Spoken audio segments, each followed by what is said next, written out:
bobbing when the red, red robin comes bob, bob, bobbing when the red, red robin comes bob, bob, bobbing along.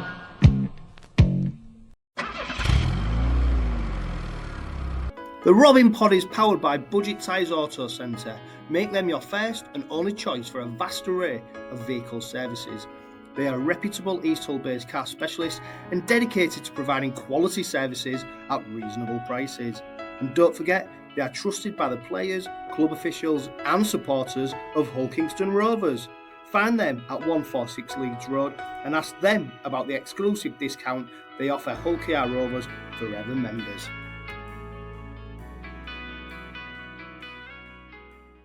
Hello and welcome to the latest Robin Pod Weekly, and of course, yet again, there is plenty to digest. On this week's episode, we are covering everything from the Robins Challenge Cup quarter-final victory over the That Lot at Hull City Stadium to Batley's sudden movement to the centre of Northern Hemisphere Rugby League. As always, Steve Till joins us for Robins Revisited, and we answer all your questions in question time. But before we get tucked into the juicy stuff, I would like to welcome this week's Robin Pod guests, who are Bazza Kingston for the second time and Robin Pod regular Graham Turner. Good evening, gentlemen. Good evening, John.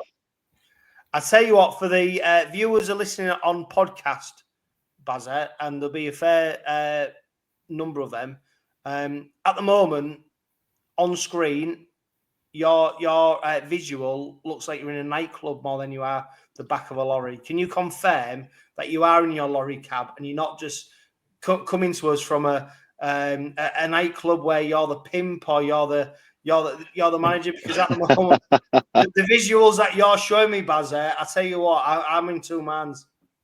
No, I can definitely confirm it's my lorry. It's my little home Monday to Friday. Just got it today, so I treat it to some red lights to compliment my team. Why not? So are those the red lights you've put in? So if I see you streaming down the motorway in your HGV, and I see these red lights beaming in my rear view mirror, I know Bazza Kingston's coming on the inside. It's red everywhere. No, Graham, welcome back to the Robin Pod. I mean, I tell you what, every time we come on this, there's always something to talk about. You know, we never just talk about the game, do we? Because rugby league's it's a funny sport, isn't it? But let's go back to that game against that lot in the Challenge Cup final. There was a big build-up, wasn't there? And of course, why shouldn't there be a big build-up? Because it was the BBC. It was prime time for them on a Saturday afternoon. It was a chance to get eyes on rugby league and every opportunity that people could take to get eyes on it and build it up was taken. The build up to the game, Graham, led us to believe that this was going to be a more competitive game than maybe we encountered. Yeah, I think if you look at what Peters was doing, what some of the staff were doing, what some of the players were doing, even on a Monday, I think it was straight after the Huddersfield game, they were straight into press week, and that's not normal. It's usually later in the week with the game at a weekend. So, yeah, everybody was taking an opportunity to build it up and, put the local derby spin on it. And, that's different for players, for coaches to deal with during the week, the outside noise. Normally it's quite routine what they do, but this build-up started ramping up really, really early in the week. And you still got to get all the way to Saturday before the actual game takes place. So there's plenty of opportunity. I saw some of the players stood on the roof of one of the buildings in town. They were in one of the bars in town. Did you watch that on YouTube? That Robins, what the club put out on the inside. On the inside, where there was a comment where don't get too close to the edge because it crumbles. Yeah. When it was on top of all the Trinity Church. Yeah. Gildart was looking. Yeah, they're sending half a dozen players up there, and you're thinking, if that roof panel goes through, there's a heck of an insurance claim coming forward here. But luckily, no harm done. But yeah, all that took place on the very early part of the week. Players have still got to keep their focus on the preparations for the game. It's just a game to the players that they've got to prepare right for. Take care of their little bits and pieces during the week, and then get ready to play on Saturday. So yeah, everything was pointing in the press that obviously it was a BBC TV game, so they've made a big deal of it as well. as part of that. And the occasion itself, 20,000 plus at Hull City Stadium to watch it, and the atmosphere itself lived up to everything that the game was built up to be. And then the game started, and it was, for the first 20 minutes, it was probably more of a game that we hadn't seen before from Rovers, where there was a few errors crept in, but once we got control over that sort of half an hour block at the end of the first half and then the beginning of the second half, we absolutely nailed it and then put the game to bed after 55 minutes. Yeah, Bazza, I mean, Graham just said there, didn't he? The players looked nervous in that opening, 15, 20 minutes? I tell you what, go before the game, was you nervous going into that game? Did you give FC a chance of actually coming away with a result from that game? To be honest with you, Jono, I get nervous before any derby, even when Hull was at the lowest. Even though on paper we should win, I still always have that 1% of doubt. And Saturday was no different. All I kept telling myself was I was glad we met them in a quarter-final rather than a final, because if it had been a final, Jesus, the unthinkable happened. They wouldn't let us forget about it. I mean, we haven't let them forget about it since 1980. I had a few nerves. It was heads in my hands moment when Mikey went off. I feared for us, I won't lie to you, but wow, absolute wow. It's not the first time we've overcome adversity midway through a game. I know it wasn't really midway, but when we're losing key players, like in the past, when we've lost levels, when we've lost Mikey at Wakefield, they find a way and the reshuffle. And I think that is the proudest thing for me, is every one of them players who take to the field, like, know the role, know what to do, and overcome adversity, and in fantastic fashion as well. Yeah, and I mean, to be fair, mate, I might be the odd one out here, but I was so I tell you what, rephrase that. I wasn't so confident.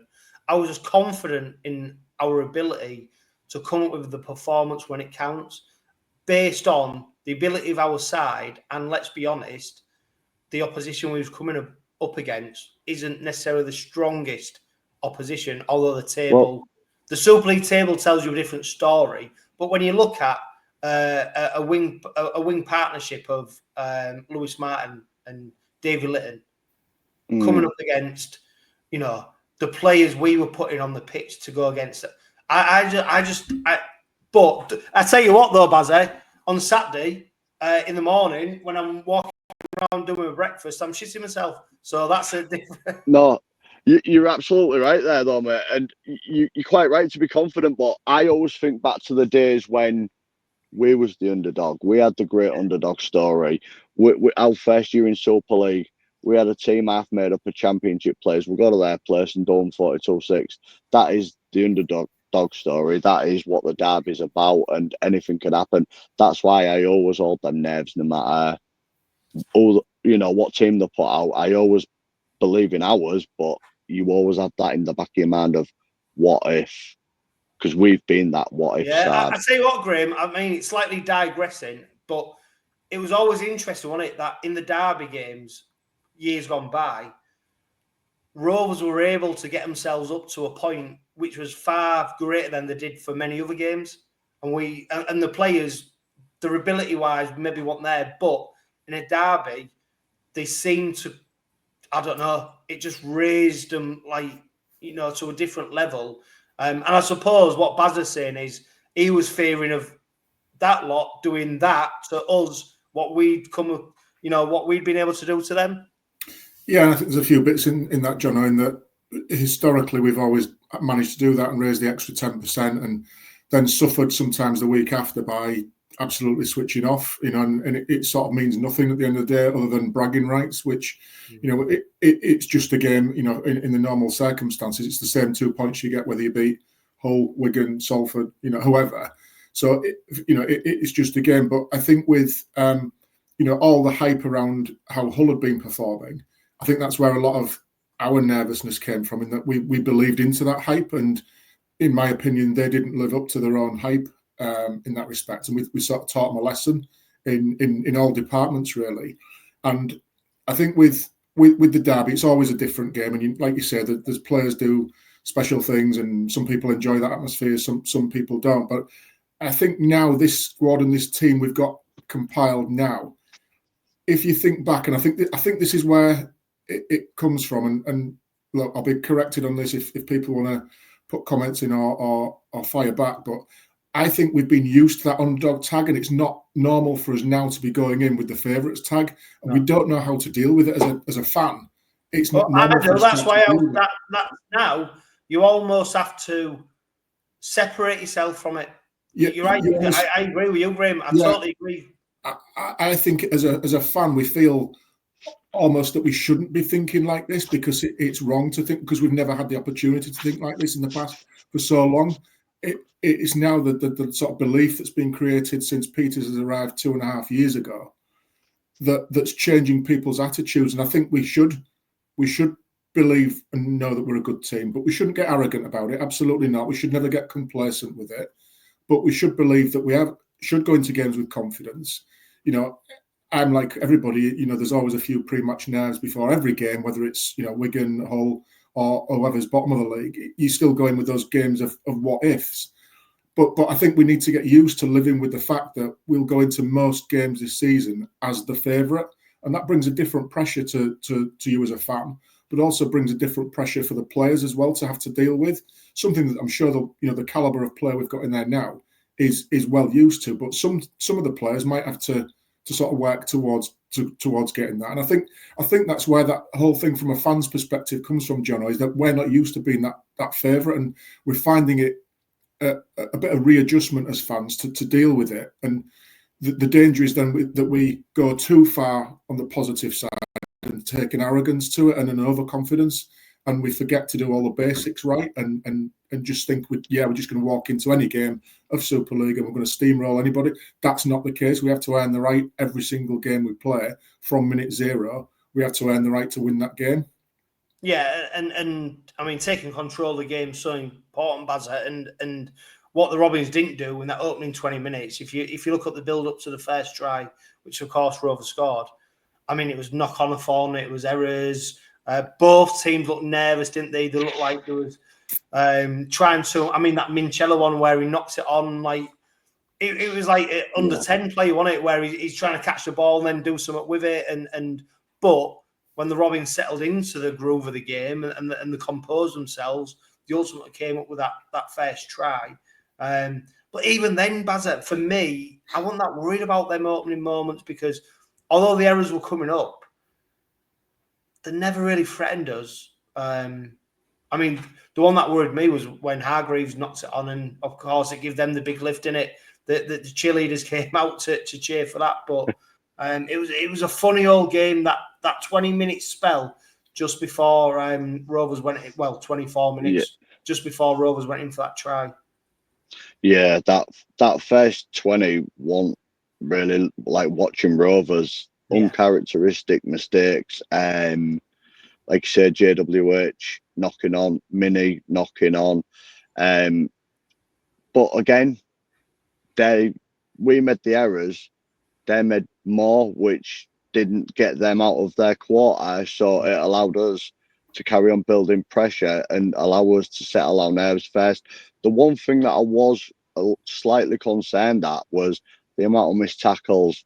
That's not Rovers this year. That there was quite a lot of missed tackles, and I think for about, correct me if I'm wrong, I'm not 100% on the stats, but I think was only completing at about 54-55% in that first half an hour, which was again awful. That first try, as soon as that went in, that was it. My nerves settled. I just kept thinking, we'll have one more for the road for half time just to really thingy it, but everything just started sticking like glue. Absolutely sticking like glue, and I think the occasion overall got the better of Hull FC, and we calmed before them, and we just took the wind out of the sails. Yeah, and of course, Graham, the precursor to that first try was Mikey Lewis going off injured and Jez Litton coming on. Obviously, a complete change in tactics. We saw what happened to Lewis in terms of him pulling up, coming off, and then Litton going on. They maybe thought it might be just a temporary measure. no doubt in training they do prepare for these moments, but there's no doubt that Lytton had been preparing himself to take on 𝗂𝗲𝗴𝗲𝗀's role in probably them opening 20 minutes. And then Lytton comes on, and then we score the first try. Of course, before that, he misses the penalty. Probably the easiest kick he had all day, and it's the one he missed. And then he follows that up with a kick, sorry. I'll tell you what, let's just focus on Graham, on 𝗂𝗲𝗄𝗏's performance, because ultimately, Mikey Lewis could have come back on. But the fact that Mikey Lewis, 𝗂𝗲𝗄𝗏 Lytton was performing so well, probably allowed Willie Peters to go, do you know what? Let's just hold off on that. Yeah, and I sort of slightly disagree in your opening there, John. I don't think the tactics did change at all from us. I don't think it was a complete reshuffle. I think you're right in the fact that they've prepped for this sort of scenario. You always need to within rugby for obvious reasons with the impacts, etc. So if you listen to Peter's presser from today, he acknowledges that 𝗂𝗲𝗄𝗏 has done that role in training and prepared for it. So I don't think that was a huge tactical change in reshuffle or anything like that. I think he just slotted in and fulfilled the role that Mikey had been asked to do absolutely seamlessly, and it was almost as if we hadn't made a change, and the same attacking threat that we normally create with Mikey in tow was absolutely evident with 𝗂𝗲𝗄𝗏 in the position. So I think that side of it, after that, a few minutes after 𝗂𝗲𝗄𝗏 came on, it completely settled down once the try went in. We settled our nerves, and like Bazza said there, we got a couple of back-to-backs, which helped us out no end. But I think overall, as an impact, and you look at the contribution that 𝗂𝗲𝗄𝗏 Lytton has made, quite rightly got the man of the match award. He scored, 14, 16 points, something over like half the points, definitely over. Yeah, it was 18 points, seven kicks. I don't know whatever the number was. It was a good proportion. Well, he got 5 kicks, missed one. I think he scored 16 points, Graham. Yeah, so again, he's got half the points there. He was only on the field for an hour or so, which shows the caliber. And I think if you listen to Peter's press conference today, if you haven't heard it already, he talks about 𝗂𝗲𝗄𝗏 improving his fitness as well as some of his attributes that he needed to work upon, which he's took on board and is absolutely nailing those at the minute. And I think as well, it arguably be at the minute. I know we're only 9 or 10 games into the whole season, but I think he's been our most consistent performer thus far this season. For what he does, whether he's on the bench, coming on to the field, the impact he makes there. He's always chipping in with tries. He's shown his versatility in taking over the number 6 role from Mikey, nailing touchline conversions. I think his versatility that he can provide, he's absolutely playing at the top of his game. And hopefully for us, the challenge that Peters has laid out to him is that consistency over a long period of time. So if he can keep at that level for the next 20 games in the Super League, then great for us. That's obviously to be confirmed, but it's something I think that we've seen him as a player play 50-50 with 𝗂𝗏𝗏, and in patches he's done really well, and then in bits 𝗂𝗏𝗏's been the dominant 9. I think there's a clearly defined role that 𝗂𝗂𝗏𝗏's got as a 9, and a clearly defined role that Lytton's got as a 9, and the two very, very different players, and the dynamic of them working together at the minute is working really well, in that 𝗂𝗂𝗏𝗏's really locking up that first half an hour in the middle. And then once people get tired, 𝗂𝗲𝗄𝗏 comes on and just does what 𝗂𝗲𝗏 does for us. Yeah. Well, I'll tell you what, Bazza, Gray mentioned about 𝗂𝗲𝗄𝗏 Lytton's fitness. Let's talk about Mickey 𝗂𝗂𝗏𝗏𝗏's, because obviously the spell that 𝗂𝗲𝗏𝗏 Lytton then had to come on and do in because he was covering Mikey Lewis, that meant Mickey 𝗂𝗂𝗏𝗏𝗏 had to then cover that hooker role for not just his spells that he'd been doing all season for us. He ended up doing the full game, and I tell you what, he looked as fit at the end of the game as he did at the start. So maybe we've probably, as supporters, done him a bit of an injustice in terms of thinking, oh, he can only do so many minutes, he can only do this. Well, actually, he turned up for that game, and like I said, he delivered. He was everything that we needed in that hooker role in terms of that defensive positioning, and do you know what? He's been a bit of a victim of, he's only on there for defence. Well, that pass he gave to 𝗂𝗂𝗧 to then offload to 𝗀𝗂𝗧, that delayed little pass, you know, that's the experience, that's the quality that he brings. It was great to see him getting a plaudits as well for his performance, because ultimately he was thrust into a position that he might not necessarily expected to be in. No, mate, absolutely right. Like, when we announced him last year, I was quite happy about the signing, you know, a bit of steeliness in the middle. I'm going to hold my hands up. From York up until Wakefield, I felt quite underwhelmed by him. And I won't lie to you, I did. And I'm like, is it the right choice? And you start thinking about 𝗪𝗂𝗧. But then you start seeing him in the big games and what he brings. And I was guilty of missing some of the graft that he gets through. And he really has stiffened up our centre field. He's guilty of switching off from time to time. Like, he missed an offload in the derby. Well, he can be forgiven for that. But for an 80-minute performance, he was solid. And I think one of the most improved things, which is proving a lot of people wrong, is discipline. He's not giving away them stupid penalties now. He's not getting the cards that everyone was expecting, the same as JWH. He's really tidied his game right up. More of the same from Mickey Mack. I dare say it'd go around again, because he looks fit as ever. I also heard that he said after the game he wants a bit of overtime pay for doing more minutes, what he's not used to. But I'm sure he ate a cold drink after that stint at Hull FC. I'll tell you what was really interesting, and it only came out this week, it was the what's the Sky Sports podcast? On the bench. Yeah, on the bench. Elliot Minchella's on there. He's this week's guest, although it was recorded a couple of weeks ago. I think it was recorded. Can't remember which game. But it was Castley Hull John that was there. Yeah. So he spoke a lot about. They asked him about Jared Waugher-Hargreaves and Mickey McAlorum in terms of what they bring to the side, and Minchella. They asked him, Minchella basically said, you know, I think along the lines of they big personalities in the changing rooms and you know, aggressive and loud, and he said they're the quietest ones, but what they do is they're the first ones in that training, and then they don't say a lot, but then when they do, because of what they do in training, how they prepare, how their players are following them, so when they speak, you listen to them, and I think that's the quality about you know, people like McAlorum, you know, Hargreaves. I think, do you know what? I admired McAlorum's honesty when he said, I'm literally here for one season. I want to live in the south of France. My family don't want to come to East Hull, but I'm here to do a job. And it sometimes it's that honesty which you appreciate most, because actually he then backs it up with his professionalism and his performances. Absolutely, because it just shows he's not here for a payday. You know, he's being upfront, honest. I'm just going to do one more year. I'm getting on a bit. And he's still putting his body on the line week in, week out.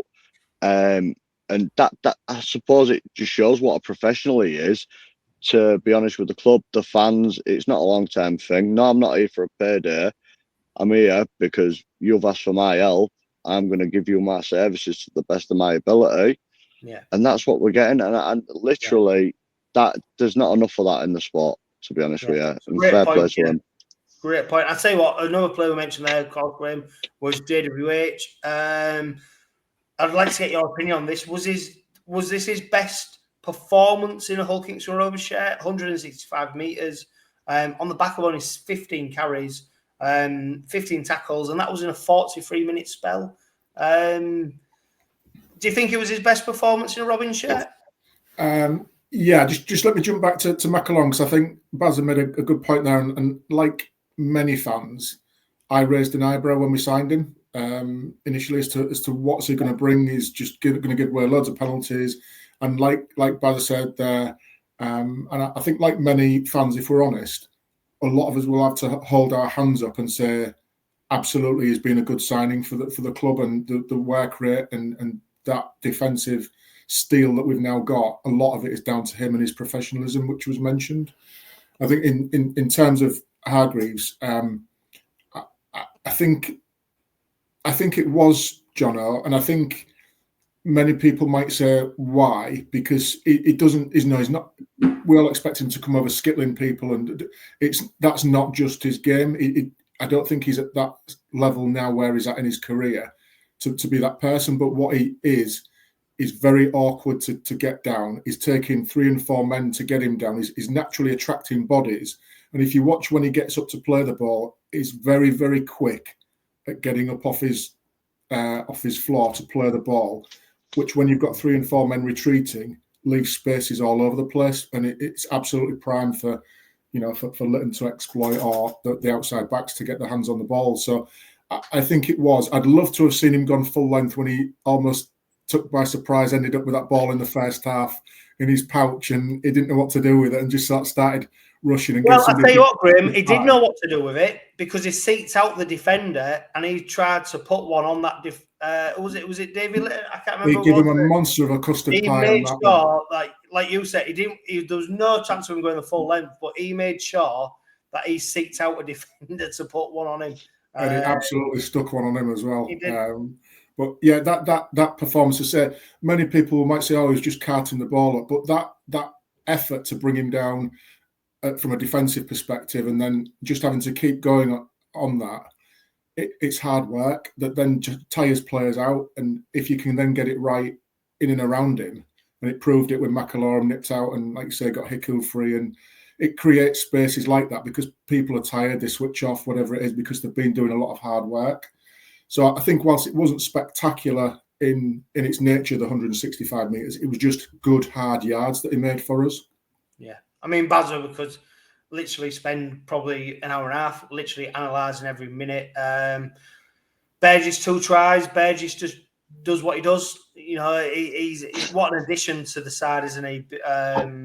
He just comes up with the goods when you need him to. Again, mate, yeah, absolutely. It was another one. A few people raised the eyebrows. Off-field issues at Salford. He's passed it. He's had his A day at Wigan. I just feel like he's getting better and better as the weeks roll on. And I mean, he could have played at Huddersfield, but they didn't risk him because he's that much of a valuable asset to us going forward. They was able to sit him out, but you know when he's there. And I think I stated a couple of weeks ago how him and Ollie Gildart are just like entwined with each other. They just know what they're doing. It is a freak at times, this Budgie, and he's definitely got the 𝗲𝗏𝗏 spirit right now. I think he's really bought into the culture, everything about it. I love the guy.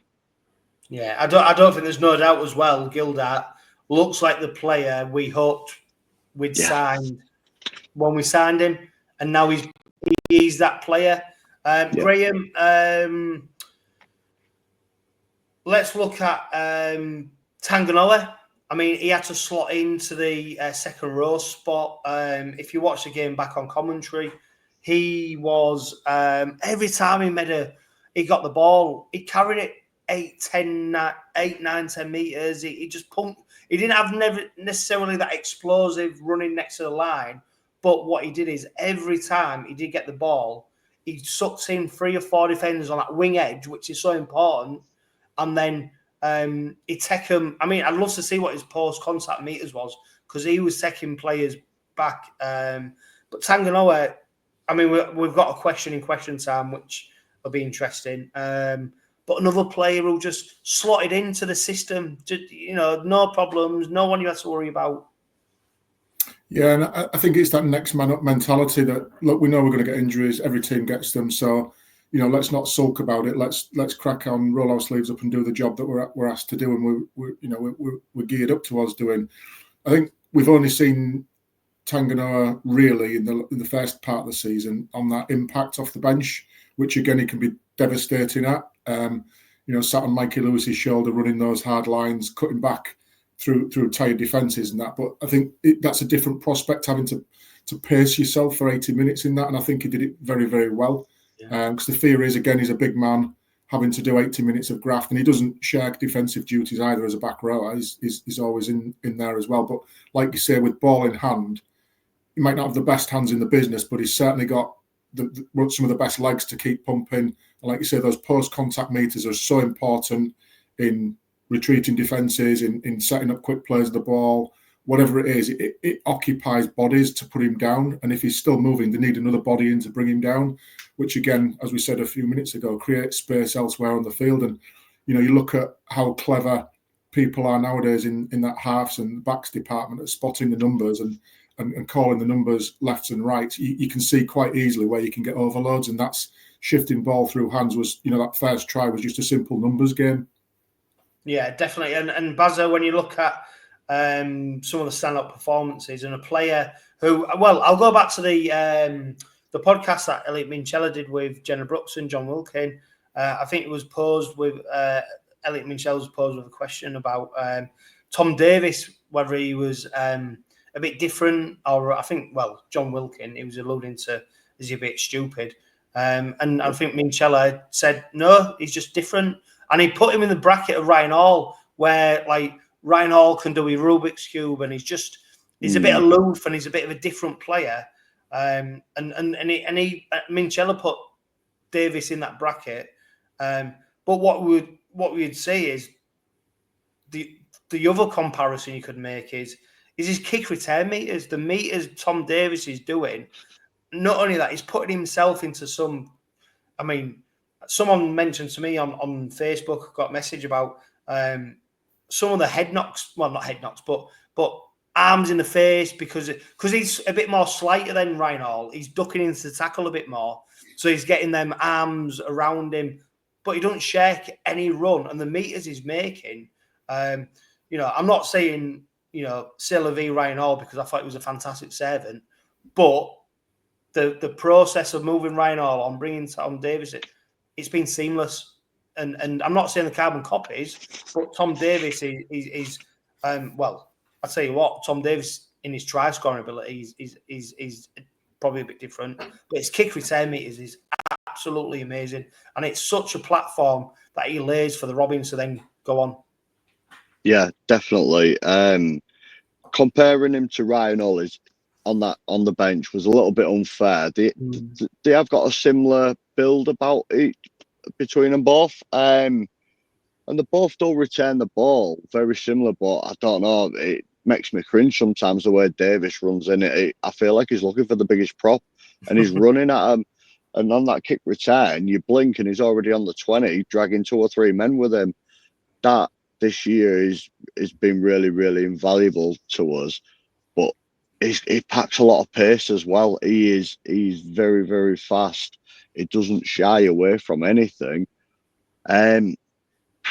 What can I say about his finishing? If you wanted to compare him to Ryan Hall, he's a lot more athletic. But again, Ryan Hall is an old boy now, isn't he? You don't want to be flying through the air. I'd be interested to see Tom Davies's stats from Saturday, because I felt like he had quite a lot of ball, to be fair. And so he did 250 metres. Yeah. Yeah, he did, but he did 250 metres, but the problem is the stats are... And this is where the rugby league goes mad sometimes, because now in professional sport, stats based in it, everything you see. And on commentary, they alluded to certain things about like Hargreave, but these are the things that people want to know. That like this, we want to consume this information, don't we? Because it gives us the information that we need to form an opinion and back up an opinion, and it's hiding. So no, you're absolutely right. But 200 meters. John, I'm talking of stats. Sorry, Baz. Just one of the stats from the weekend that I read. Davies was the top meter maker across all 4 quarterfinals with 250 meters. Our game against Hull was a 50-50 split on possession. Yeah, I saw that. And to be fair, completed sets. 29 completed sets for Rovers. FC was 24. So they're not a million. They want a million miles, but I'll tell you what. It's all right having possession. It just depends in what area. If your possession's in your own 20 and 30 meter zone, you've still got possession, but you're not going to do anything with it from there every single set. So again, stats and data you can read into them various different ways. On that respect, it wasn't an even game in terms of 50-50 split in possession doesn't equate to an even game. No, and the biggest stat as well, or the most important in terms of numbers, was the result, which was, of course 32 to the Rovers and 16 to that lot, which I will never stop reminding people of certain people I work with. But all I've been told is that they're not competing against sides like us. Their competition is against sides like Wakefield and Castleford. So it's not about them games, but I'm without sounding arrogant, and I really don't mean to sound arrogant because I can't stand it when certain fans are like it, but I genuinely believe that scoreline flattered all FC. I really, really, I do not think that scoreline reflected that game. Do you know what? For me, that is probably the biggest disappointment from the game. The fact that once Rovers built up a good lead, they got to 32, 30, and then they seemed to just sort of go, I don't want to say go off the boil, but they allowed an opposition side to get back into the team. And they've done it well so far, because there's a couple of games this season where they've built up a healthy lead, they've defended it, and that's you can see the focus on that. I felt they're letting a couple of easy tries that they didn't need to let in. I don't know. You put a post out today about Kendall letting the game flow, which he did. I just felt like that last third of the game, maybe it's just me with my Rovers blinkers on, but I felt like Kendall was trying to keep them in the game, keep it entertaining. Hull's first try, one angle it looked all right, the other it looked way forward, and I'm 99.9% adamant 𝗂𝗏 did not ground that ball, not a chance. Yeah, well, honestly, I've watched the game back. It didn't. I'm not 100%. Do you know what? It's one of them. I understand totally what you're saying. If it was roles reversal, I'd be screaming at the TV. I'd be in the ground at the screen going, "That's a try." So I get that. That wasn't the most obvious. And Fob, I just think Rovers could have done a bit more in defence. But hey, look, the job's done. I'll put it down to Graham. It's a quarter final of the cup. Your job is to get into the next round. However you do it, no one remembers that when you're in the semi-final or the final. You just get into the next round. And so whether we win by 16 points or 1, you just go through to the next round. It doesn't matter. Now, again, if you look at the tries we conceded, yes, there's a clear argument for a forward pass on the first one. I think 2 and 3 were sort of missed tackles, and you look at normally reliable players who are missing tackles in that middle area to allow 𝗂𝗏 to get over from about 12 metres out, something like that, when he picked the ball up. You'd expect us to do a bit better in that area. And then on the last one, in the last minute or so, when 𝗁𝗂𝗏 went over, I think Tanganoa and Lytton got caught out between themselves. But if you notice, once they got 2 back-to-back tries, if you notice what interchange we made that absolutely locked things back up again, was bringing Hargreaves back on in the middle. And again, it was a subtle move that at the time probably wasn't thought about too much, and it just happened. But after that, there was a 10-15 minute spell where nothing happened for them. And that's when Hargreaves was on, and then he came off again for the last few minutes when it was completely locked up, and they scored that try in the third try in the last minute, which was sort of meaningless. But that again was just a tactical manoeuvre that we made, recognising that we're a little bit out of shape in terms of defensive structure. Get Jared back on there, get everything organised again, lock the game out, and then we'll go home in the hat for the next round. Yeah, Bazza, I tell you what, before we bring Steve still in for Robin's Revisited, because this podcast will go on forever, because who don't like talking about beating that lot? It's something you could talk about forever. Luckily, we haven't got any of them on to talk about it, because I'm sure they'll put a different argument on. But Bazza, what were your final thoughts on the game? Business as usual. Job well done. Nobody's mentioned him yet, but Sam Luckley, mad. And he couldn't get in the side at the start of the year. Well, he wasn't looking to. And yeah, Sam Luckley, fair play. He's skittling them and doing a job for us. Final thought on that. Next game, Wigan. that's it. Business as usual. Done a job. On to the next one. That ties us up perfectly for Robin's revisit.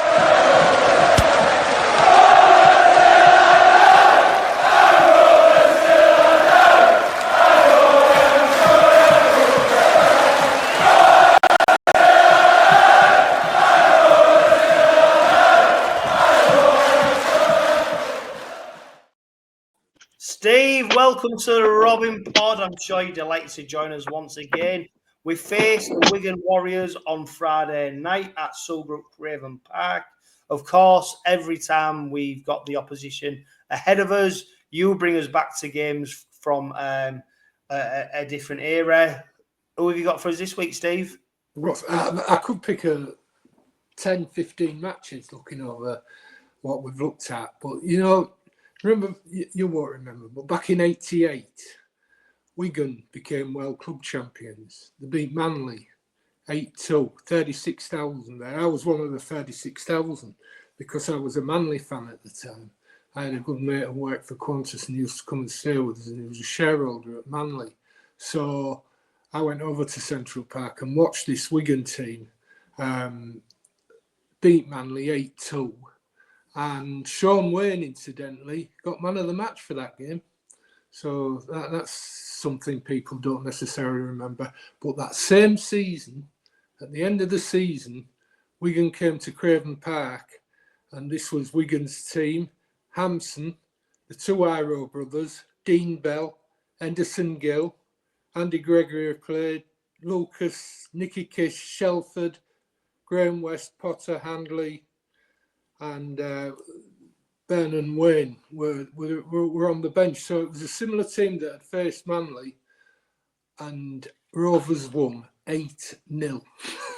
The Rovers team was Fairbairn, Clark, Mick Fletcher, Peter Mortimer, one of the famous Mortimer brothers who played for Canterbury Bankstown. Chris and Steve were the better known of them.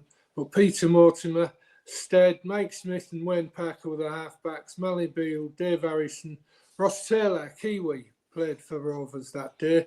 And then you had the back three of Burton, Emma and Gordon Smith. And it was Mick Fletcher that got all 8 Rovers points. So Rovers won 8-0. The next match the next time that Wigan were nilled was 3.5 years later, when Leeds beat them. Leeds beat them 19-0. So a remarkable performance by Rovers. It was just before the 88 tour Great Britain made to Australia. And half of that Wigan team were in the Great Britain squad. So a great performance by Rovers. And I just want to jump another 20 years forward. July 2000. I think it's July 2008. Rovers played Wigan at Craven Park and were getting beaten 16-10 at half time. And Rovers won the game 39-22. How many teams turn around Wigan 16-10 up, can turn them around and beat them by that score? And funnily enough, that day, Mickey McAlorum featured for Wigan. And in fact, the 4 of their team went on to play for Rovers, including Mickey Mack, Daryl Golding, Joel Tompkins and Liam Colburn. But that day, Dobbo got 4 tries. It was a remarkable game and a remarkable performance by Rovers. And I've got a question for you, lads. I know you're all there. Which player, or who's the only person who played and coached both Wigan and Rovers? John Doherty. No, played for him. Doherty never coached Rovers. Well, Willie Peters? No, never coached Wigan. No, he didn't. He played for him. There's only one person that. It's a remarkable statistic, but he coached both Wigan and Rovers and played for both teams, represented both teams fully as well. He played international football while he was playing for both teams. Well, Graham, you're nearly old as Steve. You should know this one. Come on. Steady on. What era are we talking, Steve? Give us a clue. Well, you're talking. Give us a decade. You're talking late 70s, early 80s for Wigan, and then he came to Rovers, and then he coached Rovers after he retired. I wasn't even in my dad's sack then. Murphy? No. Sorry? Murphy? No. George Fairbairn. Really? He coached Wigan when they went down into the second division, didn't they? The year Rovers beat them on the way to Wembley in 1980. And then he signed for Rovers, having coached Wigan, having played for Wigan. And then he came to Rovers. And did he take over from Roger? Can't remember. But yeah, George Fairbairn, the only man who's played and coached for Rovers and Wigan. So there's a lot to go for I love these Wigan games because we can look back. Do you remember the cup tie where the week before we got stuffed at 60-odd points, I think. The year that we got to Wembley in 2015 where we got stuffed by 60-odd points. And then we played Wigan the following week in the cup quarter-final. And it was a home match for Wigan, but they played at Lee and we beat them and then went on to play Warrington in the semi-final and went on to Wembley. So there's been... And another game that Wigan won, actually, was a game, I've got the date here, it was in June 2009, and it finished Rovers 28, Wigan 36, and Rovers were on top in that game until Tim Smith, who was the Wigan halfback, got injured, and Brian Noble brought a young kid on off the bench, and I don't think he lost his place in the team, and that guy was Sam Tompkins. He scored a last-minute try, and that defeated Rovers, and Tompkins went on for the rest of his career. Up till then, he'd been a candidate used as a sub, and he was just a young kid. But Tim Smith got injured. Tompkins came on, and I think Tompkins went about 18 games without being on the losing team against Rovers.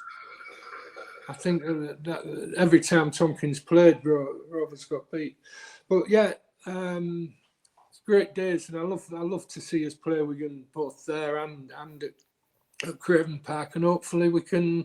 Well, we certainly won't be going in with any fear against them on Friday night, even though they've had a big rest, you know.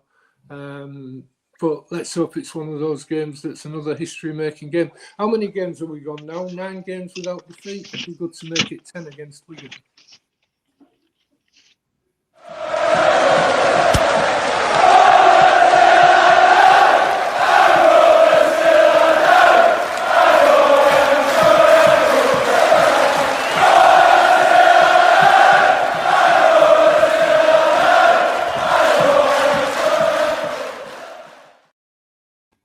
Steve, always a pleasure. Just before you shoot off, what are your expectations for Friday night? I think no fear.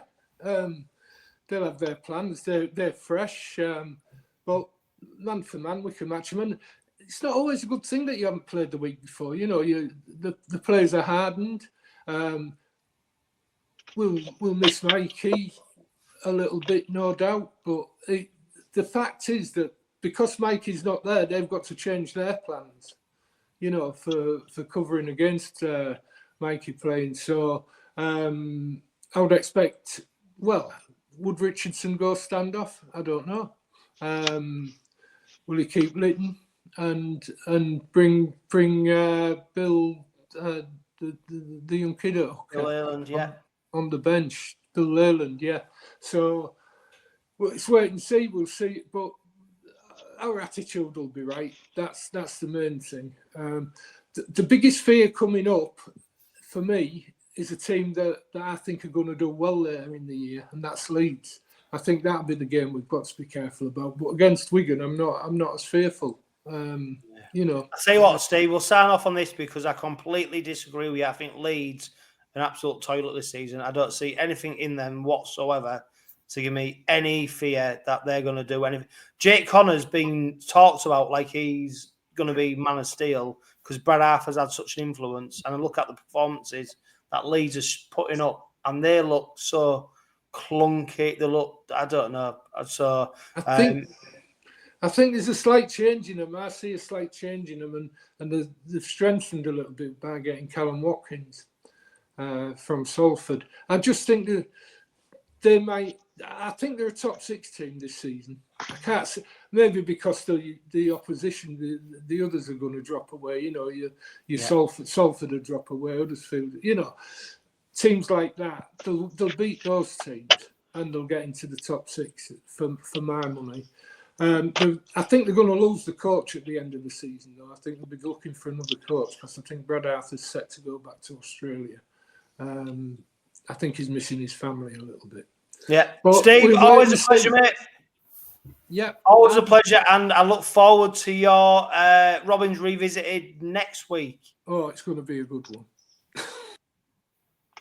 Guys, we've got Wigan up on Friday night.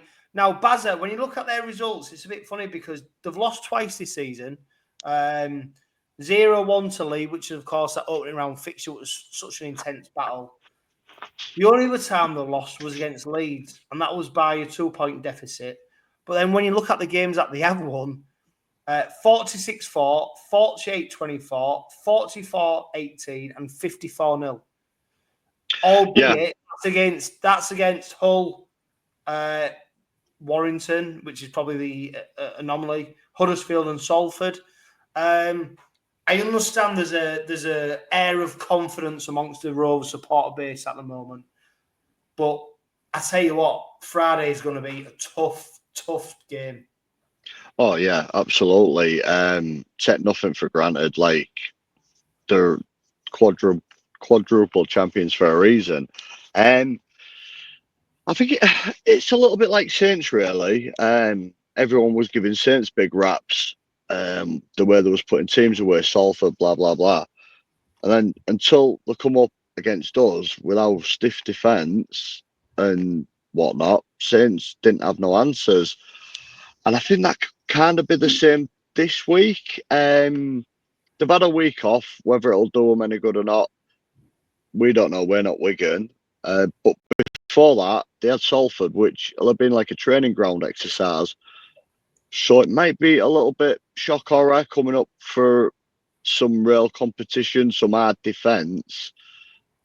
They don't have the best record at our place over the recent years.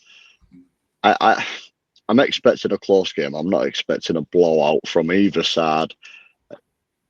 I think we've got the upper hand in they don't know what to expect. They don't know if they're going to be closing down Arthur Morgan the halves or Danny Richardson in the halves. Strengths and weaknesses. I don't think we've got the upper hand, and I think it hasn't been mentioned yet, but I think another sneaky little driving force in the changing rooms will be from that documentary that Wigan released, and certain things that got mentioned, which it's not even worth repeating, about our captain. If you've watched the documentary, and like obviously the way Matt Pete spoke to Willie Peters, I think that might be a little driving force behind KR on Friday. So I'm not going to say we're going to smash them, but they're beatable. Absolutely, they are beatable. It'll be a good night Friday night under the lights. Be a real good night. Well, Graham, we've had these big nights, haven't we? I mean, don't get us wrong, it is a standard league game. Nothing's defined on the basis of what happens on Friday night. I dare say if Rovers lose, so what? Bear in mind that the lead they've built at the top of the table. But I suppose the people around the game, people like us now speaking, are talking about the magnitude of the fact that it's a marker, isn't it, you could lay down. Because if you look at it, Wigan might be going at this going, if we get one over them, that just puts another marker on Rovers to go, they can't get over us. Rovers go beat Wigan on the back of the performances so far this season, what they've done, going into then the Good Friday game to go, hang on, actually, in these big games, now we're experienced, we can get the result, you know, we've got nothing to fear. So that's where, for me, that's the interesting element of it. And the fact that, like Bazza said, Wigan are fresh after not playing does add to it. You can't lie. But I was going to say, just before you come in, Graham, there's a point about actually some teams prefer to go boom, boom, boom, play, and they don't like resting. Sometimes pro players do not like the rest. Yeah, players want to play, John. They want to play every day if they could do. I'm sure of it. You know, obviously having that week off, and like Bazza said, the blowout the week before, that's going to be 3 weeks without a real test for them, and it's then up to them to be able to step up for that. I just want to pick you up 1 second, John. They've actually lost 3 games this season already. Challenge Cup game. Yeah. Well, I don't. Well, yeah. Yeah, it does count. It does count because that performance they put in where they were dominant for the first half and then fell away in the second half. That's what they can do. So they've been a little bit unpredictable. I say when they score, they usually score heavy. So we've got to be mindful of that. And I think our defence is probably the best one they'll come up against this season. I think if we can keep French isolated and relatively quiet and Field occupied at the back rather than at the front, I think man for man, again, we've got a real good chance of doing stuff. We're in form. We're confident. They've got, they've had the week off, but that can work one of 2 ways. It can go for you if you're carrying loads of knocks, but it can also go against you because you're a little bit rusty for the first game back, which we've suffered from in the past. So like Steve said, like Baz said there, I'm going in with confidence of our performance, and if we get our attitude right and our levels of performance high, I'm going in with confidence that we can get a positive result. Yeah. What do you make of the team news, though, Bazza? Or the early team news? What, with no Mikey? Yeah. Sorry, but I'm not first. We're not a one-man team. We can put an equally good performance, whether it's Danny Richardson there. We've not seen 𝗕𝗏𝗏 there, but next man up. I mean, we'll put bloody 𝗃𝗏𝗏𝗏 in the halves and we've still got the job done. Not worried at all. And I think that's credit to us, because when Wigan got beat by Hull, they lost 𝗫𝗓𝗓𝗏, who's a fullback, a very key player, and Wigan blamed that. We're in a massive game against Hull FC. We lost the man of steel. We didn't fold like Wigan did. So I do feel good about it, and I feel like we're a better team against Wigan this year as opposed to last year, because let's be honest, Wigan bullied us in the middle last year. Even when we turned them over, they were still making the meters. Now, I think with Jared and Mickey Mack, I don't think we're going to get bullied down the middle now. And I think we'll tire their forwards out and Jez will come on and do what Jez does. And I don't think Brad O'Neill will be back to his best yet, because he's been out for quite some time. I feel good about it. We'll give them a game, and I'm a lot more confident for ourselves down the middle. Yeah, but I tell you what, Graham, Jez Litton's performance against that lot in the quarter-final does beg the question, well, actually, has he put a marker down to say he should be the halfback partner with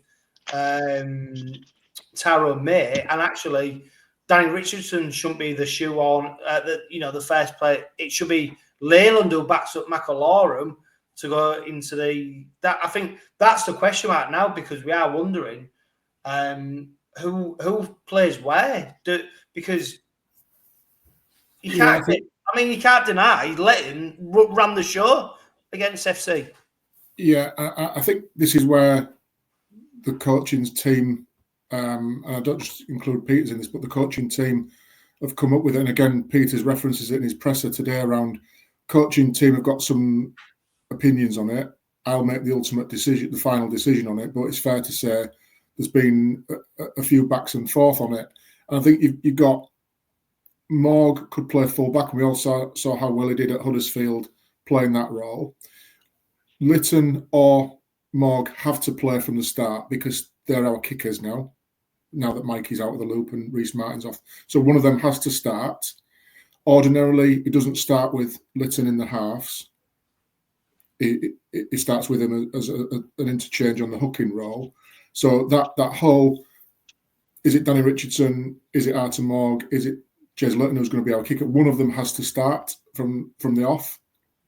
And then what do you do with Broadbent, given that Well, that's what I was just about to interject and go, what about Broadbent? Because he had a fantastic game. Save your interjections, John. Save your interjections. I'm all over this one. Why do you fit Broadbent into all this? Because he ain't going to displace 𝗵𝗂𝗃𝗂𝗃, who's playing some of his best rugby, I think, this season overall. He ain't going to displace Ollie Gildart. I don't think he's that type of player that can slot into a half. So he really only can play the fullback role for us at the minute.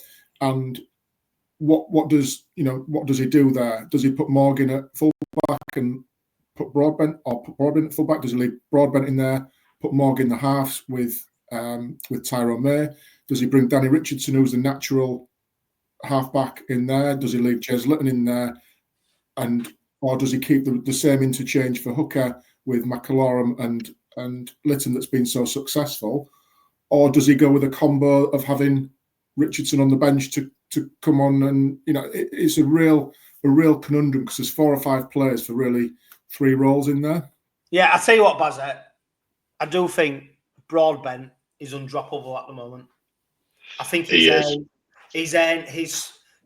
come in and he has pretty much delivered what Willie Peters wants of him in terms of versatility.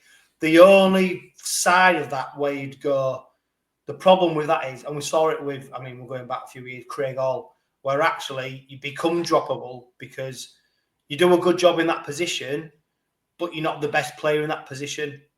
And that's the only, but I don't think Willie Peters is in that. I think he rewards players.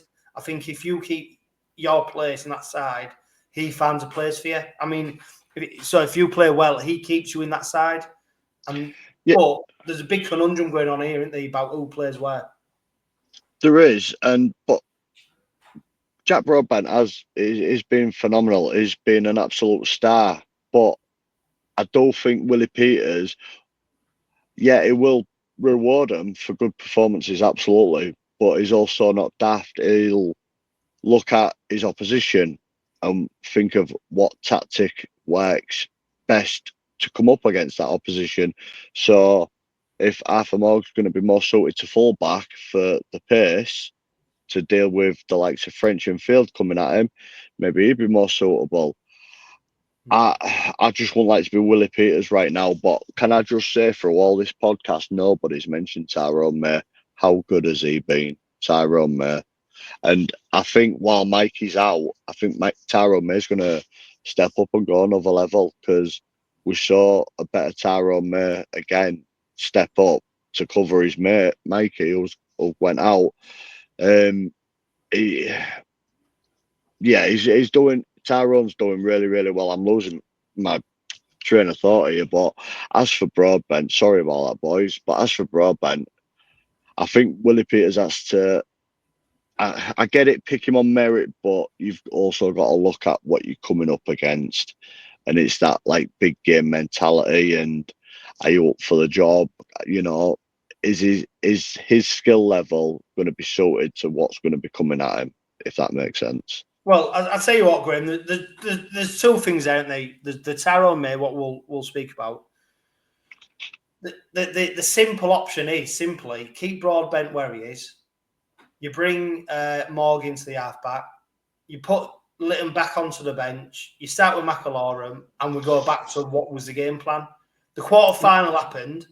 Don't get me wrong. Lytton came on and did a fantastic job. But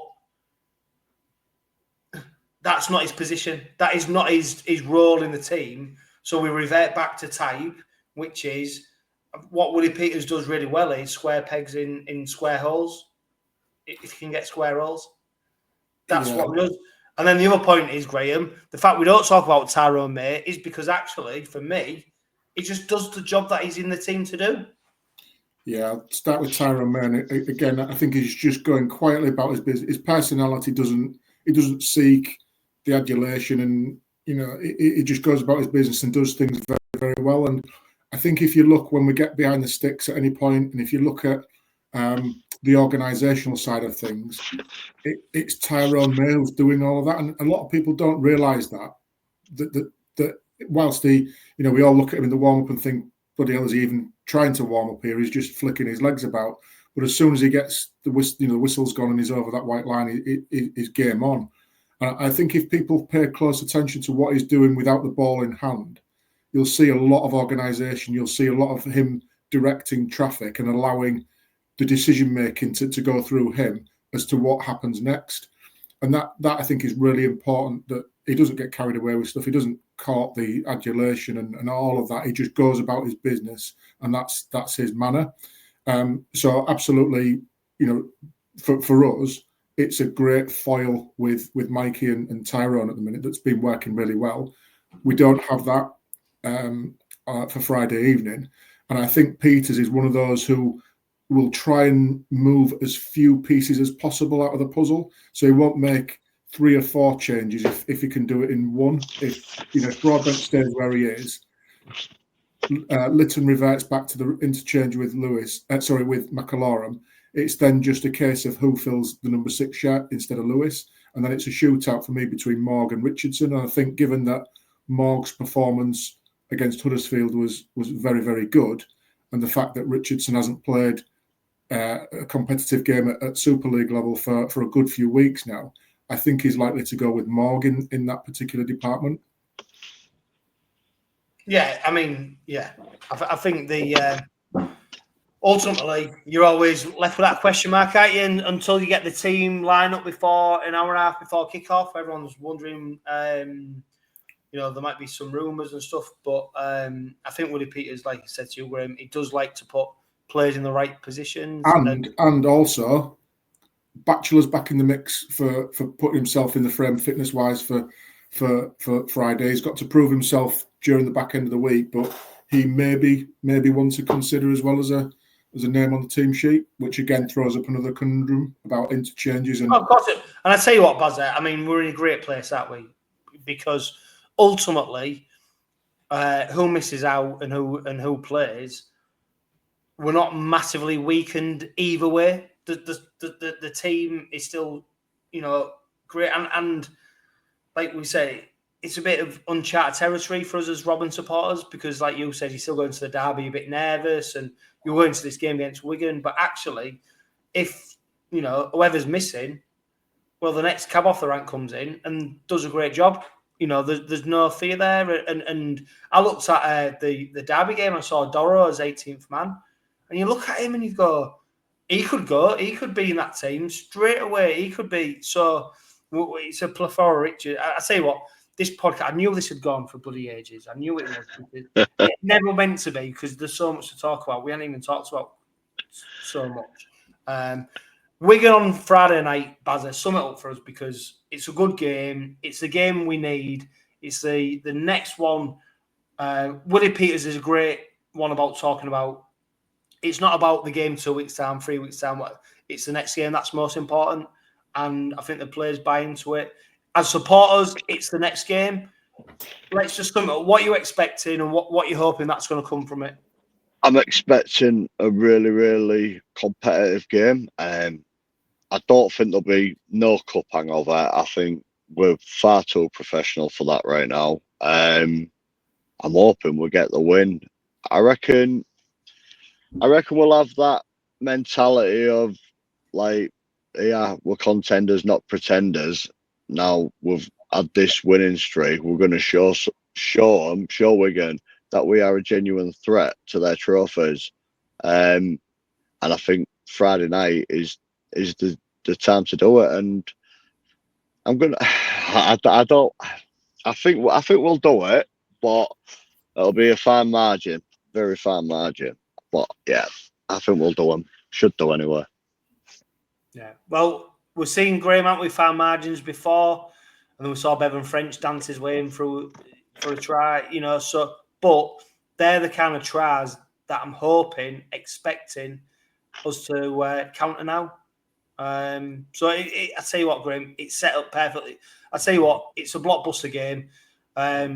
Sky are making a big thing of it. We've got who's singing? Is it Tom? Someone singing. Oh before?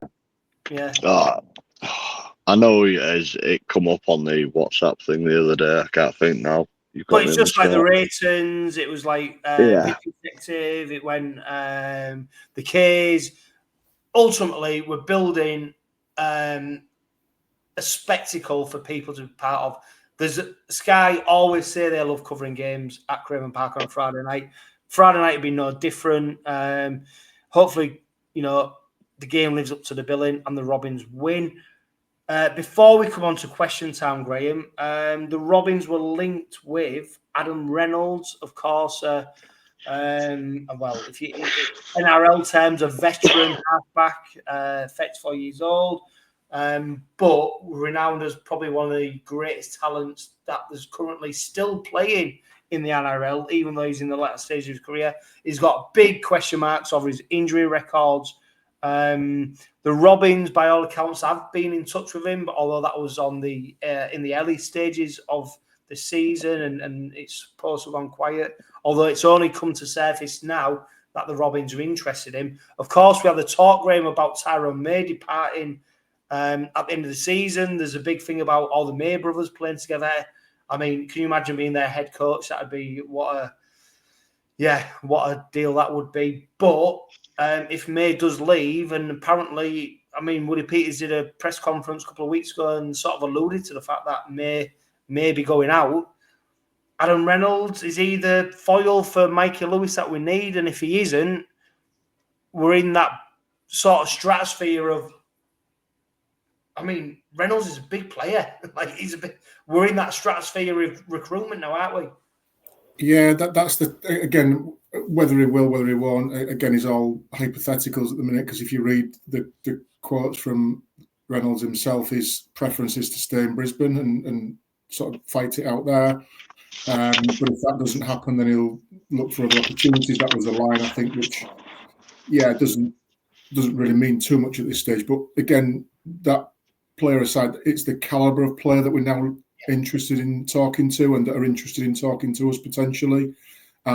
Which again, you look back to the calibre of player we've signed in Hargreaves before, and somebody like that will command respect from other professionals in Australia. And if it's good enough for Jarrod to go there, I need to take it seriously. Kenny Dowell, etc., has got a big influence on players, as we know, with that particular swap there. So yeah, I think with May potentially contracts up at the end of the season, he's free to talk to other clubs. As of a couple of months back, isn't it, that the window's now shifted. So whether that'll happen next season, that's up to other deal makers to make. But we've got to plan accordingly for that. And yeah, as the earlier we can get business done and locked in, the better. Better for us for preparations, rather than leaving it till the last minute and not knowing what the market looks like, and any potential big signings are already snapped up, and we're left with scraps. So we don't want to be in that position. So yeah, an interesting one again. I think the whole player recruitment stuff, it goes on behind the scenes. The coach will have opinions, the chief exec will have opinions on things as well around that, and they'll come to some player list. I'm sure that's a constant discussion point, and throughout all the season of players that can add value to the squad. And the fact, as you said, Jono, that we're talking in the calibre of players of Adam Reynolds' quality, it shows, again, we've said it before on this podcast, about how far we've come as a club, as a team, the standing we've got back in the game now. And we don't want it to be just a one season wonder thing. We want this to be sustained, and I think the ability with all the off the pitch stuff, all the on the pitch stuff, the behind the scenes stuff at the club is all going in the right direction. It puts us on a really, really good footing to get things right on the field for success, that then just breeds success after it, and hopefully we can go on a long run of many years of this success that we're seeing in terms of league positions, which we've not been used to before, competing in semi-finals, finals, grand finals for many years to come. And with the success breeds more success. So yeah, long may it continue, that we can get attracted to these players, and whichever one comes in, whoever it may be, I'm sure, as we've said again on this podcast, we trust Peter's decision-making process on this. I don't think his track record is too shabby at the minute in terms of the calibre of player is bringing to the squad, and what they're bringing in, in terms of an individual. but also that's connecting with the rest of the team and what the squad are looking like. Yeah, and I'll tell you what, Bazza, I don't want to spend so long on this, but it means that 𝗁𝗂𝗃𝗃𝗃 managed to convince 𝗂𝗃𝗃𝗃𝗃 to come over here on a contract when he could have retired. So no matter, of course, players like zeros on the end of their pay deal, don't they? The more zeros, the better. But the fact that 𝗀𝗂𝗃𝗃𝗃 seems well connected, the fact that we've got 𝗂𝗃𝗃𝗃𝗃 now, 𝗁𝗂𝗃𝗃𝗃𝗃's still, well connected. 𝗃𝗃𝗃𝗃, you go and these are the people when you bring them in. Sometimes it's the player after them who comes, because then they come to Rover. Yeah, it's a great experience. We're winning game. The look after you. This is all the conversations, which means that Adam Reynolds then suddenly becomes an actual proposition that he might come. Whereas 5 years ago, no chance. It wouldn't be happening, would it?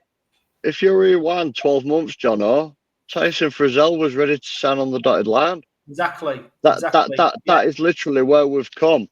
Adam Reynolds. I will say, about it, I think I broke that. I don't doff my cap to a lot of things, but I'm sure I'm the one who you did. And then it come out. I think it was about 3 or 4 weeks later. Is that why he didn't sign, Jono? Yeah, and then he didn't sign. He scuppered it. Yeah, because it come out about 3 or 4 weeks later that Willie Peters admitted he was interested looking at signing. And that's how far we've come. Attracting these players who are NRL legends, or they could be 35, 40 years of age in their parent club, are begging for them to stay because they're that highly regarded across there. And if we can turn heads like that to come here, it's massive. For me, Adam Reynolds, there's pros and cons in it, absolutely. Oh, of course, both sides of the fence, and I am on the fence with that one. For me, I would love nothing more than to see Brad Schneider come back. That'd be phenomenal. 2 years at Penrith under Cleary, I think he'd be a different player. But again, we're not the money men. I would like part of me would like to see Adam Reynolds come just to help develop Mikey more than anything. But again, for me, if I had the choice, I think I'd prefer Schneider for the long-term plan of things.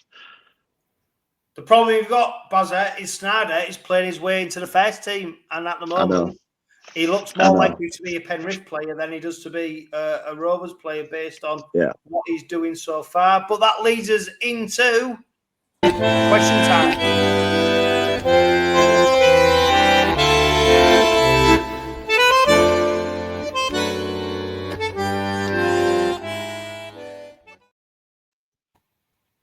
Right, gentlemen, we've got a few questions for you to answer, and we'll finish the Robin pod on this. God, this is a long question. So, pin back your ears, Graham. Do you think we should consider the Hens getting involved in rugby league? Of course, it was muted previously. The NRL plans to have 10 teams and likely no relegation. Doesn't sound that good. Would each team end up playing each other 3 times a season, or would be overkill? The Hens have done wonders for blah, blah, blah, snooker, boxing, darts, and stuff like that.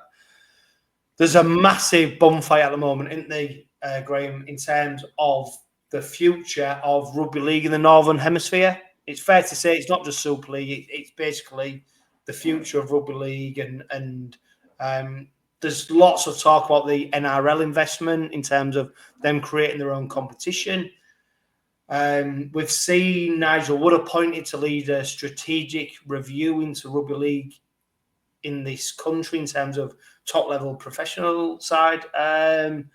It's just all a bit of a mess at the moment, isn't it? And there's not, for me, I'm looking for clarity. And at the moment, there's lots of snippets from the media coming out about the NRL want to do this, so-and-so wants to do this. I don't know. Where do we? What? It's just. Is it bleak? Is it positive? I don't know. What does the future hold for rugby league in the Northern Hemisphere right now, Graham? Yeah, like you, John, I'm a bit confused of where the sort of governing body is at going with the game, and the strategic review. What does that mean? I thought we had that when we brought IMG in to sort of look at all of that. So is it getting rid of them to sort of restart the process and things like that? There's obviously issues locally with locally, but I mean within this country around the game itself, with Cornwall sort of handing their keys back, Bulldogs not looking great at the minute as well. So I think we've not got a great base to build on here in terms of that depth. So going back to the original part of the question, does it make sense to go to a 10-team division? And it almost feels like the whole debate that was had at the time of that breakaway league for football. It brought up all sorts of opinions, good, bad, and indifferent. It brought all sorts of emotions out from the clubs stating their ambitions to progress the game and others not.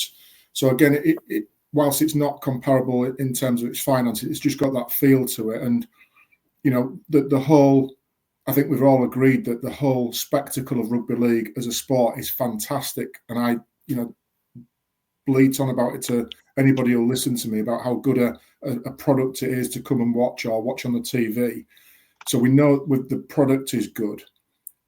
Is it marketed the best? And you sort of just look around the advertising boardings and you look at the caliber of advertiser that don't get me wrong, they're spending the hard-earned money on advertising, but are we exposing it to the right markets and audiences?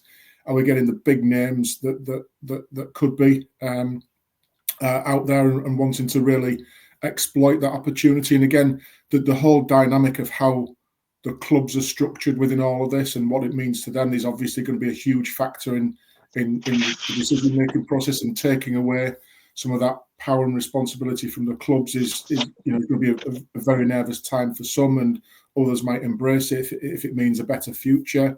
So yeah, there's a whole host of questions that I don't think anybody's really got an answer for at the minute. But in terms of, could somebody like the Hands and the Matchroom Sport experience get hold of rugby league and make it positive? Well, you look at what it's done for boxing, you look at what it's done for darts, for example, and what is it, just a pub game, is now attended by 20,000 every week in the Premier League events and the World Championships, etc.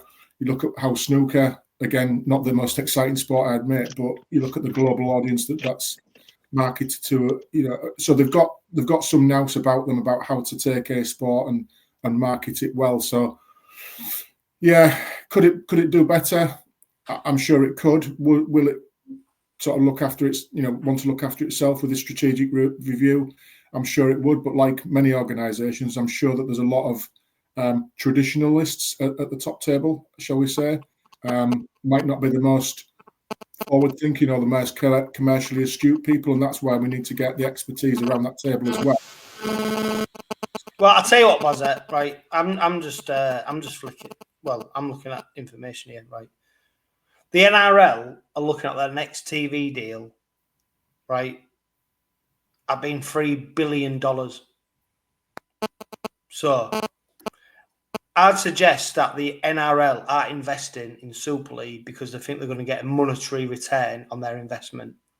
I'd suggest that the NRL want to get involved in Super League to continue another player pool. The way that they've got invested in Papua New Guinea now with a new side, they've reached out to Fiji and they're trying to expand the player market, i.e., it's not a market to... they're not getting invested in Super League because they think England should have, or the Northern Hemisphere should have, Rugby League. What they're looking at is we need to keep a player pool all over. We need to generate more players to feed into our NRL. And that necessarily isn't a bad thing because that keeps clubs alive. But I genuinely think the motivation for the NRL isn't to make money out of the NRL Europe. It's about how they keep that player convoy going to Australia to make sure that their competition still is the main. Because don't forget, it's not about Australian Rugby League competing with other leagues across the world.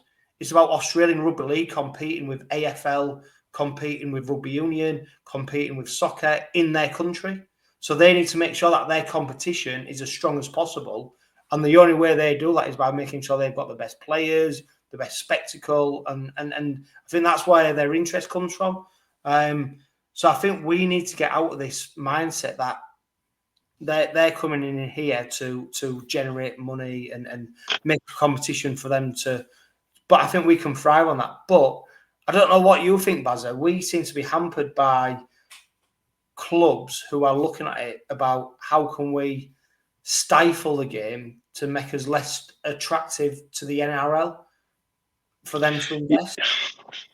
Yeah, I can never work that one out myself. As for the NRL, I think well, it's their national sport and they want to grow. They want to grow, and if it means them having a toe in this pond, it's just growing for everyone.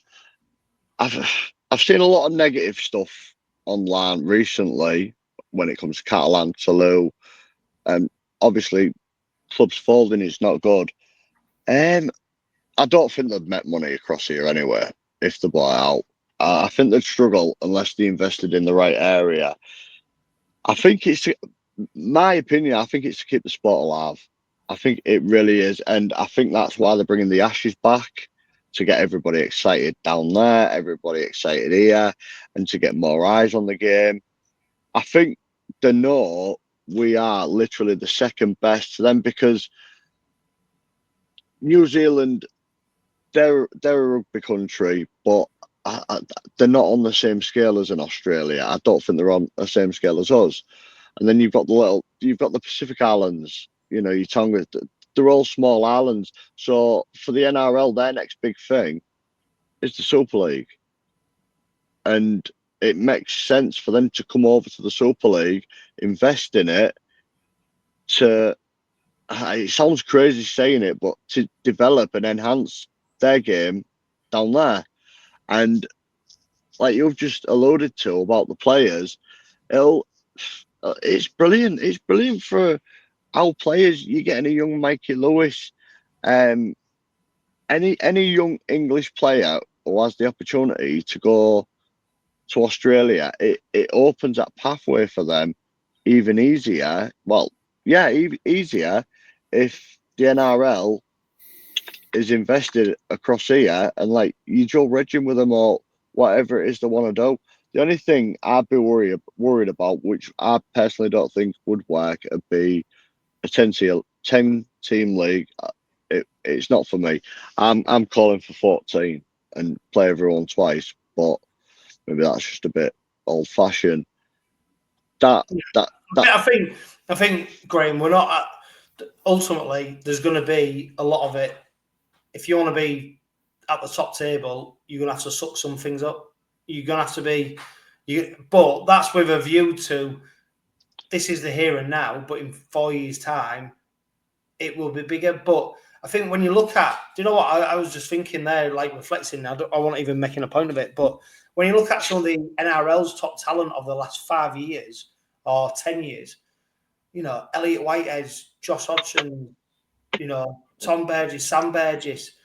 There's a value in these English players who go over there. And I think the NRL, as much as they look at their rosters and where they're picking players up from, like I said, they see over here it's still being a talent pool that they cannot let die. Because if they let that die, they're missing out on potentially some top players who'll be going across there. Yeah, and it might also raise standards at our end from the bottom up, in terms of, you know, the aspiration of a player. The pinnacle might be to go and play in the NRL, you know, whereas it's now playing in Super League. The actual pinnacle might be to go and play in the NRL. So if we can raise our standards with better grassroots players coming through the system, and the academy structures are you know, proving good results, and the breeding ground for them to enter into the professional game is through Super League or the Championship or Div 1, then that's got to be good for us. But those, you know, really aspirational players who really want to go and test themselves, like the Josh Hodgsons, we've got a perfect example of a player that we've seen on many occasions and has gone on to succeed over in Australia. That's going to be a good opportunity for players. And yes, I appreciate we would want to keep Josh and have him playing for us, but he's gone on to bigger and better things, and we have to just accept that that's our standing as a collective game within the game itself across the world. Yeah, of course. Right, question time. Casablanca transfers. Of course, he's very popular over there. He's asked. Now we know Mikey's out. Who goes halfback? Jez, Danny, or Arte? I think we answered that one. An interesting one though, Bazza, and I'll start with you. Is if 𝗵𝗂𝗧's not back, do you think Willie should consider starting with Jack Brown and bringing 𝗀𝗃𝗃𝗃 on as an impact sub? Because of course Jack Brown came on as interchange against that lot on Saturday. Jack Brown, he looks very favoured by Willie Peters. He seems to have done a lot of good things. He's named, of course, captain for that York friendly over in Amsterdam. What do you reckon, or would you just keep it as it is? That's a cracking question.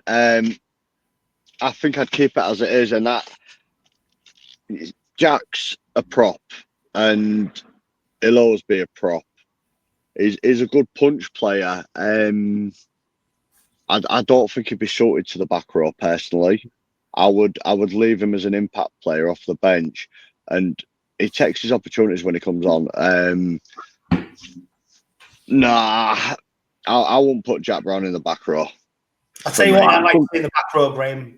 Doro. I think he's got the raw power. I think he's got the ability. I don't think he's an 80-minute player right now, and that's only my opinion based on not a lot. But I do think I'd love to see Doro in that explosive power coming on, because I do think he's really going to trouble teams at some point. And you saw him at 18th man. I was watching that on YouTube, that Robbins video where you could see him taking things in, and don't forget, he's not exactly. He was Bradford's Player of the Year. He pulled up trees. So yeah, he's the one for me that I'd like to see at least some opportunity come his way. Yeah, and I think if you look at the last couple of years, John, I think there's going to be a perfect example on Friday night on the opposition side of Junior 𝗀𝗃𝗃. Same type of raw talent, big physical guy. Same sort of attributes that Doro's showing now. If he can be nurtured in the right way and given the right exposure and the right opportunity, if we get a player in Doro that Wigan have got in 𝗀𝗃𝗃𝗃, that'd be brilliant for us, because I think he's a cracking player as Junior 𝗀𝗃𝗃, a really difficult body to put down, really awkward to mark against. He looks very similar in terms of his physical size, the ranginess of his arms and legs. I think he's going to cause defences a lot of trouble. And if we can just get him introduced into the game in the right way, give him that exposure, give him some opportunity throughout the course of the season, like you, I see a real prospect in him being a good player for us in the coming years as he continues to develop physically further, and then his game craft as well as he plays in that. I think just jumping back 1 second, John, I think on that whole debate around Tanganoa, etc., I think we've just got to be mindful of the impact that Mago had on us when we went over there, and he sort of skittled us. I think we just need to be mindful of that through the middle when he comes on for impact. What have we got on the field at that time to counter that? And is the makeup of the front row there and the back rows to support that? Is that the right mix? Because he can be devastating when he gets on a roll, the same as 𝗂𝗃𝗃𝗃 was on Saturday. We can see the impact that he's had. I think the others, the Luke Thompsons of this world, what's his name? The tall guy, Sam Walters, is it as well? Walters has been doing. I tell you what, he's been facing. So again, Tyler Dupree as well. I think we can counter them. I just think we need to be wary of that impact that Mago could bring off the bench and be ready for that. Well, I'll tell you what, Baz, it wasn't necessarily Mago's go forward that did us that last game of the season, regular league. It was his ball in hand, wasn't it? He came on like another halfback. He's got such hands. Yeah, that there place. I'll tell you what, I think he's the only player to come on and do what did he do? 10 minutes and get man of the match. Yeah, he Crazy. did. Crazy. Absolutely unbelievable.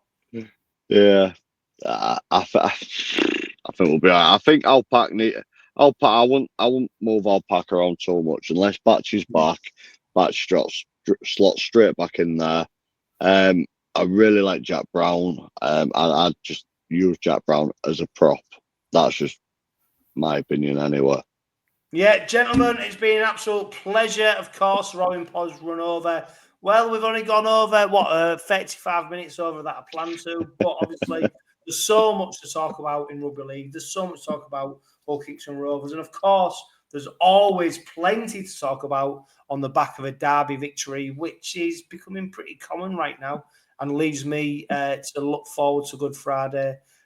So much more. If you go into the game on Friday night, of course, be loud and proud. It's going to be a fantastic occasion, and I'm sure the Robins will do us proud. So make sure that we back the boys. Graham, Bazza, as always, thank you for joining us. But for now, live, love, laugh, and be happy. Singing a song when the red robin comes bobbing. When the red robin comes bobbing. When the red robin comes bobbing along.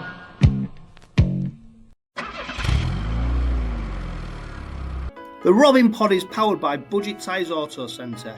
Make them your first and only choice for a vast array of vehicle services.